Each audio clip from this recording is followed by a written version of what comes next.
देना चाहता हूँ कि उन्होंने मियाँ अल्ताफ साहब के जीतने का जो है वो बहुत बड़ा फख्र है, लेकिन अल्लाह का शुक्र है और तमाम वोटरान को जो है मैं दिल की उम्मीद गहराइयों से मुबारकबाद देना चाहता हूँ। हमारी जमात की, हमारे कैंडिडेट की, हमारे वोट के लिए हम सबसे पहले अल्लाह ताला का आए हुए यहाँ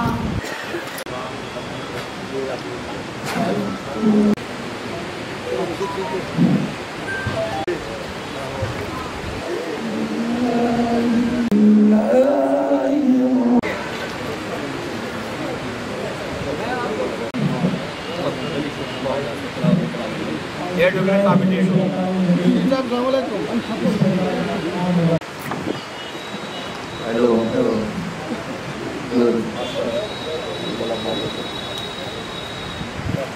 अपनी आवाज़ बढ़ी है यार।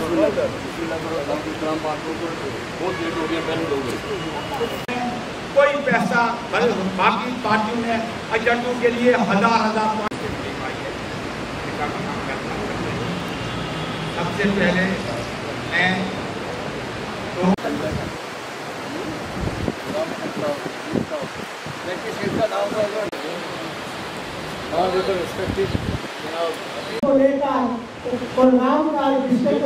नंबरदार रहमतुल्लाह शाह खान साहब जो है वो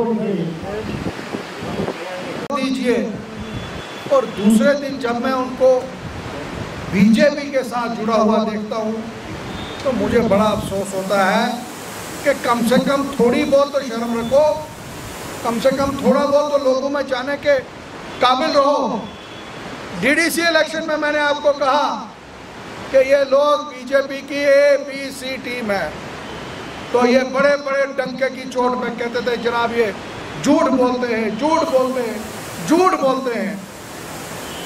तो जब इस बार का इलेक्शन आया आपको ये साबित हो गया कि ये तमाम लोग बीजेपी की टीम ABC पहले थी, अब ये बीजेपी ही बन गई है और पूरी रियासत में इनका एड्रेस ही नहीं। इनको कश्मीर से लेके लखनपुर और लखनपुर से लेके पुंछ तक लोगों ने इनको जवाब दे दिया। लोगों ने बता दिया कि नफरत की सियासत यहाँ नहीं चलेगी। आज की मीटिंग की जो गर्जोगायत थी, ये जो हमारा पार्लियामेंट इलेक्शन हुआ है, पार्लियामेंट इलेक्शन में जो कामयाबी नेशनल कॉन्फ्रेंस की हुई है और ख़ास करके मंडी तहसील के अंदर जिसमें 3 ब्लॉक आते हैं, मंडी ब्लॉक, उसके बाद लोरन ब्लॉक, साथरा ब्लॉक। मैं इन तमाम लोगों को, वर्करों को, आज हमने यहाँ पे हम इकट्ठे हुए थे, इनके शुक्रिया अदा हमने किया फारूक साहब की तरफ से, उमर साहब की तरफ से और मियाँ अल्ताफ साहब की तरफ से इनका शुक्रिया अदा किया। और वर्कर्स ने अपनी अलग अलग परेशानियाँ बताई, जो मीटिंग में बड़ी अच्छे तरीके से डिस्कशन हुई, जिसमें मुझे उम्मीद है कि कंसर्न अथॉरिटीज़ के पास वहाँ पहुँचेगी और 1-2 जो बर्निंग इशू जो हैं वो मीडिया के पास भी आए। मुझे उम्मीद है मीडिया वाले भी उसको हाईलाइट करेंगे। आज बड़ी ही परेशानी है पूरी जम्मू कश्मीर के अंदर। डेवलपमेंट के ताल्लुक से आप बात कर लीजिए, तरक्की के ताल्लुक से कर लीजिए, रोड के ताल्लुक से कर लीजिए, हाल ही जो बारिशों में नुकसान हुआ उसके मुतालिक कर लीजिए, राशन के मुतालिक कर लीजिए, बिजली के मुतालिक कर लीजिए।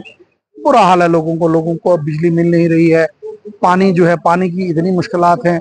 टेंडर किया है, बाहर की कंपनियां हैं, वो कंपनियां आ नहीं रही हैं, पेमेंट्स उन्होंने विड्रॉ कर ली है, लेबर को नीचे पेमेंट हुई नहीं है, ना कहीं पे पानी चल रहा है। आप मीडिया वाले से भी, आपसे भी ये गुजारिश करूंगा कि हर जगह पाइपलाइन जो है 1 फुट 2 फुट एज पर जो गाइडलाइन है वो जमीन के अंदर होनी चाहिए। लेकिन कमाल ये है कि पूरे के पूरे मंडी ब्लॉक और पुंछ ब्लॉक में अगर आप देखेंगे सारी पाइपलाइन जो है हवा में है, जो मुझे लगता है 1-1.5 साल के अंदर ये पाइपें दोबारा से डैमेज हो जाएंगी और फिर से लोगों को दोबारा वो मुसीबत देखनी पड़ेगी। ये बहुत ही ग्राउंड पोजीशन है जो काफ़ी ख़राब है और नौजवान भी परेशान हैं। और फिर से मैं कहूँगा कि नेशनल कॉन्फ्रेंस का हर एक वर्कर जम्मू कश्मीर का जो खुसूसी हक स्टेटहुड था और 370-35 से जो है जो हमसे छीना गया, जो कॉन्स्टिट्यूशन के मुताबिक नहीं लिया और उसको ताकत से लिया गया, उसके हकूक़ के लिए, लोगों के हकूक़ के लिए नेशनल कॉन्फ्रेंस जो है आगे अपनी लड़ाई जारी है।